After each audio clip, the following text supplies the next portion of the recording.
रवीना के 2 बच्चे थे। वो एक बड़ी कंपनी में काम करती थी। उसके ऑफिस जाने के बाद उसकी सास उसके बच्चों को संभाला करती, लेकिन रवीना को इसकी कोई कदर नहीं थी। एक दिन रवीना अपनी माँ से फ़ोन पर कहती है, मम्मी क्या बताऊं, मेरी सास तो बिल्कुल अच्छी नहीं है। वो समझती नहीं है कि मुझे कितना काम करना पड़ता है। एक तो ऑफिस तक का लंबा सफ़र और फिर 9 घंटे लगातार काम।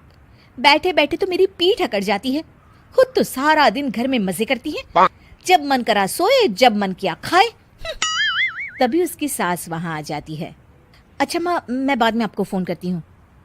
जी मम्मी जी, कोई काम है क्या आपको? क्या हुआ? रवीना बहू, सारा दिन तो तू ऑफिस के मजे लेती है, लेकिन यहाँ ये बच्चे मुझे आराम भी नहीं करने देते। मेरी तो तबीयत खराब हो रही है। तो आपको लगता है कि मैं दफ्तर में मौज करती हूँ? आपको क्या समझाऊं, छोड़िए।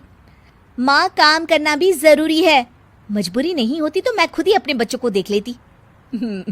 अब आज तो छुट्टी है ना, आज तो कम से कम घर का काम कर ले। बहू काम शुरू करती है। बच्चे के साथ काम करना उसके लिए असंभव हो जाता है। वो जाकर बच्चा सास को देती है और कहती है, मम्मी जी जरा बच्चा तो पकड़ लीजिए, मैं घर का काम कैसे करूं? जैसे मैं करती हूँ रोज बच्चे के साथ।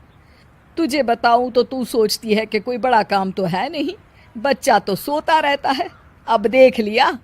खैर, बस मैं यही तुझे समझाना चाहती थी। ला, बच्चा मुझे दे और काम कर। बहू मुंह बनाकर वहां से चली जाती है। वो मन में सोचती है, बात तो सही है, बच्चे के साथ घर का काम करना असंभव है। वो किसी तरह काम करती है और अगले दिन ऑफिस के लिए निकल जाती है। ऑफिस में उसकी सहेली उससे कहती है, यार तू तो बड़ी लकी है, तुझे तेरी सास खाना बना कर देती है, बच्चे भी देखती है और तुझे किसी बात की चिंता भी नहीं होने देती। अरे क्या लकी, बदले में मैं उन्हें पूरी कमाई जो दे देती हूँ और अपने बच्चे से दूर रहती हूँ वो अलग। हर किसी को ना दूसरे की प्लेट में ज्यादा घी दिखता है। जा अपना काम कर। अरे फिर भी ये तो है, यहाँ हमारे बच्चे को मैं क्रैश में छोड़ती हूँ, हर पल डर लगा रहता है कि क्या कर रहा होगा। खैर चल, मुझे क्या। बहू घर आती है तो देखती है कि उसकी सास उसके बच्चे को बड़े ही प्यार से खिला रही होती है। वो माँ को देखकर खुश हो जाता है। बहू मन में सोचती है कि बात तो सही है, सासू माँ सारा दिन काम करती है, मैं ऑफिस से आकर भी काम नहीं करती हूँ। वो सास के पास जाती है और कहती है, माँ जी थक गई आप? और क्या, सारा दिन चक्कर घीनी की तरह पूरे घर में घूमती रहती हूँ और अब उम्र भी नहीं रही।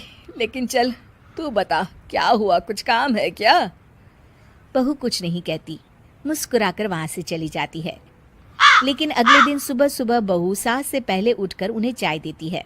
अरे, आज सूरज कहाँ से उगा है? तू पहले उठ गई, चल अच्छा किया। मरने से पहले तेरे हाथ की चाय तो पी ली। चलो अब चलकर किचन में लगूं। माँ जी, आपको आज से काम करने की जरूरत नहीं है।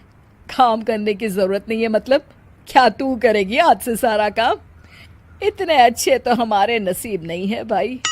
नहीं माँ जी, मैं नहीं करूँगी, ना ही आप करेंगी, बल्कि ये करेगी। तभी वहाँ एक काम वाली बाई आ जाती है। ये कौन है बहू? माँ जी, ये नौकरानी है और आज से सारा काम यही करेगी। मुझे माफ़ कर दीजिए माँ जी, मैं नहीं समझ पाई कि आप थक जाती हैं। आज से आप सिर्फ आराम करिए और मुन्ने के साथ खेलिए। और सास बहू बच्चे के साथ खेलने लग जाते हैं।